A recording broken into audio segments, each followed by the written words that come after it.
Today we're making chicken liver parfait. When I was working for Claire Smith in London, when I worked in Europe, I worked at the Harwood Arms in London, I used to make this dish. What I'm gonna show you today is sort of a combination of sort of new school, old school, simple. We're gonna roast the chicken livers, we're gonna cool them down, sweat some shallot and garlic and brandy, add some cream, add some gelatin, poach some foie gras, blend it together. What we're gonna be left with is sort of a chicken liver parfait that we're gonna set into a dish with a little bit of clarified butter on top, a little bit of crispy pancetta, a little bit of thyme. You're going to love it because it is simple, all right? And we're gonna serve it with some nice toasted brioche, balsamic red onion, which is something that we used to serve chicken liver parfait with, which is just a fabulous dish. So I'm here today to show you guys how to make it. Hopefully you learned something. Let's get started. First thing I'm gonna do is get my butter on to clarify. Clarified butter is very simple. All you want is very low temperature pan, good amount of butter, and just let it go. Okay, I have a non-stick pan here with some avocado oil in there, getting nice and hot. Got my chicken livers. Salt, not too much salt, because with this liver, like sweetbreads, they're very wet. Salt really sticks to them. It's not like a piece of meat, like a steak or something where you could season the shit out of it and a lot of the seasoning falls off. Okay, they're very small, they're very delicate. The seasoning latches on, so do not over season them. Pan is on high. You want to wait till your pan is smoking. Not too much oil. You're not deep frying them, very much shallow frying them, roasting them. Now look, chicken livers, straight in.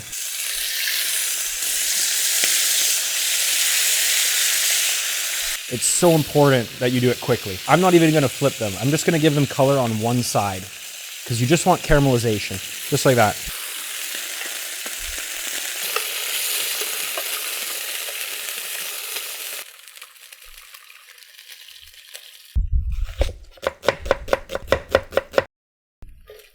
Sweating it, releasing the flavor, cooking that down. While that's going, I want to poach my foie gras. Okay, so I have foie gras in this bag, foie gras trim that I have. Okay, what I want to do is just put a little bit of brandy, a little bit of white pepper, and a little bit of salt.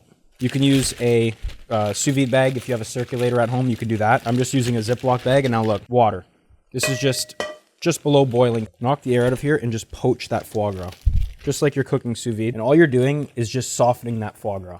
Okay, it's like maybe 80-degree water, okay, and I'm just literally letting it poach, letting the fat starting to separate out of it, letting the foie gras get soft. You're not boiling it, right? You're not cooking it so much that it's rubbery, you're softening it. You're letting the fat run out of it, and you're cooking the foie gras all the way through, and then we're gonna blend it all together at the same time. Now let's get these onions up a little bit. While these are going, I'm gonna start getting my red onion ready for my balsamic onion. Go top and bottom. You really just wanna soften these shallots. Cook them through, cook out the raw onion flavor, sweat them down, let the flavor intensify. These onions, we want julienne.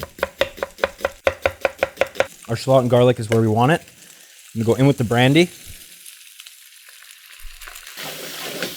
Let that cook out with the brandy, then we're gonna go in with the cream. Okay, we just wanna kinda let it come up to the temperature, just below boiling, and just shut it off. That's it. Now we have our gelatin. Ice water, gelatin sheets. I got 5 gelatin sheets here straight into ice water. Whenever you have gelatin, sheets of gelatin, this is silver gelatin, you want to bloom it. Blooming it basically just means hydrating it in water. Okay, whenever you hydrate gelatin, it's important that you do it in ice water because gelatin is going to start releasing its structure when it's in warm water. So in order to make the most accurate count of gelatin that you possibly can, you bloom it in ice water. That way, no gelatin disperses into the water and you know exactly 5 sheets is 5 sheets, no matter what. If it's lukewarm water, some of that gelatin might dissolve into the water and your accuracy falls off completely. Okay, so that's very important. That's delicious. Add a little bit of salt to that.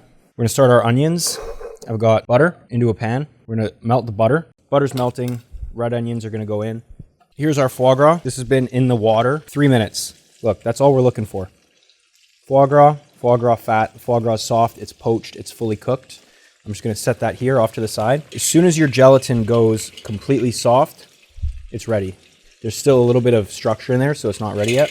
I'm gonna leave it. Get a pinch of salt into your red onions. It's important that as soon as the cream comes up to the temperature you need, you shut it off. We're not trying to reduce that cream any further. We wanna just leave it there so that we can put the gelatin into it and the gelatin dissolves, and that's it. Then we're going to be blending everything together at the same time. So do not boil it, whatever you do. Especially with gelatin, you never want to boil gelatin, right? As soon as you add gelatin into something, you never want to bring it up to boiling and destroy the structure of the gelatin. So keep that in mind too. You just want to warm it enough so the gelatin fully dissolves, okay? That's what you're looking for with the gelatin. Fully bloomed, you're able to take it into a ball and squeeze the water out of it, and it's completely soft, okay? Once you have that, that's when you're gonna go into your cream and just dissolve it into the cream.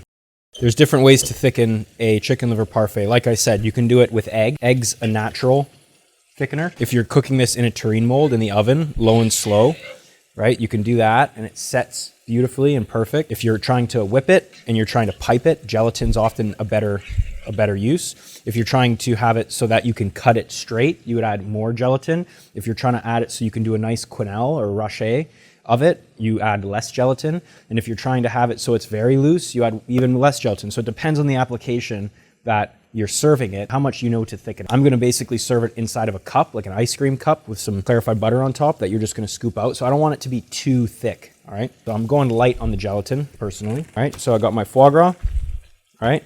I got my cream, I got my butter.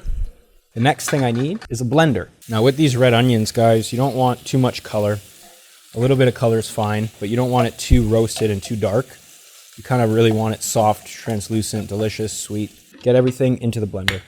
So you have your chicken livers, roasted, cooled all the way down, so they're still pink, okay? Le foie gras. Our cream, shallot garlic, brandy, gelatin mixture. Now keep in mind, the cream's hot, okay? This is gonna keep cooking those livers, so you kind of want to do this step quickly. High-powered blender, if you have a Vitamix, that works great, a Thermomix, that's great. What I want this to be is smooth, and as this is going, I'm gonna be mounting in cold knobs of butter. It's gonna help emulsify it, it's gonna help make it luxurious, you know, really creamy, great mouthfeel, delicious, all those things, okay?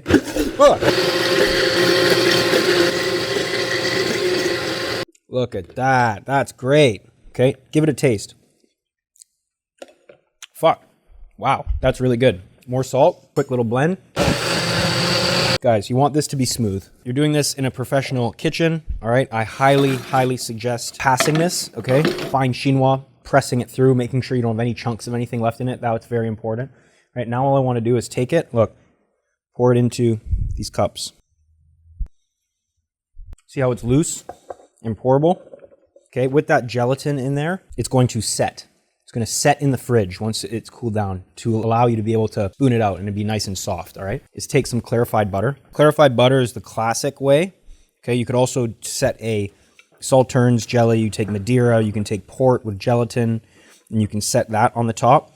I'm doing clarified butter just because I'm classic like that. That, ladies and gentlemen, is fucking delicious. That is going to go now into a fridge to set, okay? Bye. I have my onions here. They're coming up to the consistency that I want them. All right, there's a little bit too much fat in there, so I'm gonna drain it out. I also have pancetta. Okay, this is Italian pancetta, just rendered down. I wanna keep rendering it down a little bit, get some color. I want it to be nice and crispy because we're gonna garnish that on top. All right, so that's almost there. Now that the onions are almost where I want them, I'm gonna be adding balsamic vinegar, okay? Pancetta's coming out. Now my onions are right where I want them. I'm adding balsamic vinegar. That's balsamic glaze. That's aged balsamic vinegar. I just want to cook that enough for the vinegar to reduce a little bit more than it is already. Intensify in flavor. The onions are fully cooked. They're soft. And now what you're basically making is like an onion jam. When you're eating chicken liver parfait or any sort of parfait, pate, anything like that, what's really nice to serve with it is fruit, right? Something sweet, something acidic. Sweet and acidic effectively is what you want because it's so rich. There's fat, there's foie gras, there's liver, there's butter, there's cream. You want something that's gonna lift it up and fucking punch it in the face, all right? Balsamic onions does both of those things. It's like the Mike Tyson of condiments. What you wanna do is just intensify that flavor, cook it down, all right? Make sure that it's thick enough that we're gonna be able to do a nice quenelle of it on the plate, okay? Pretty much where I want. I'm gonna give it a little tasty. Fuck, it's hot. Onions are where I want them. I'm gonna take them and pop them in the fridge to cool down. All right, guys, here we are. Chicken liver parfait has been setting in the fridge, okay? It's now completely set with the gelatin. Has a nice little layer of clarified butter on the top. Now to put everything together and to eat it. So I've got some toasted brioche here in the pan, just toasted it really nice, a little bit of olive oil, color on both sides. I've got my crispy pancetta, picked thyme, and my balsamic red onions, all right? So what I'm gonna do is take some pancetta and just sprinkle it on top. The pancetta is gonna just give nice little pops of texture, flavor. Picked thyme, all right? Thyme, chicken liver, really nice flavor combination. Next thing we wanna do, cut our toast. Get 4 nice toast points, red onions. Make a nice little pile, nice little quenelle. Pack it in nicely. There you have a beautiful dish. So now the only thing left to do is eat it. Take a little bit of your onion, okay? Get your onion on your toast. Savory, sweet, acidic. Now you're gonna go into your parfait. Scoop it out. Just spread on that bitch. Ooh-wee! It's a nice bite. Shit, dude. Wow, fucking good. The texture of the parfait, soft. It's really savory. The flavor of the foie gras, flavor of the chicken liver is like nothing that you're used to. It's different. But it has this really nice savory flavor that carries. Clarified butter gives a nice layer on the top, rounds everything off. The pancetta is crispy. The thyme is fresh. The onions, savory, sweet, gives it exactly what it needs. And then the toasted brioche is just the perfect carrier for that. This is so damn delicious. Trust me. Fucking good. Now, like I said, guys, there's a lot of different ways to make this dish. Set in a tureen, cut, cooked in the oven with egg, really gently in a bain-marie in a water bath. Set, whipped, piped. So many different applications. I like this because it's easy. You can set it in a cup. You can put it in the fridge. It makes a great appetizer. Relatively inexpensive to make. Give this recipe a try. You're gonna love it. Thank you very much for watching. Follow for more. Cut.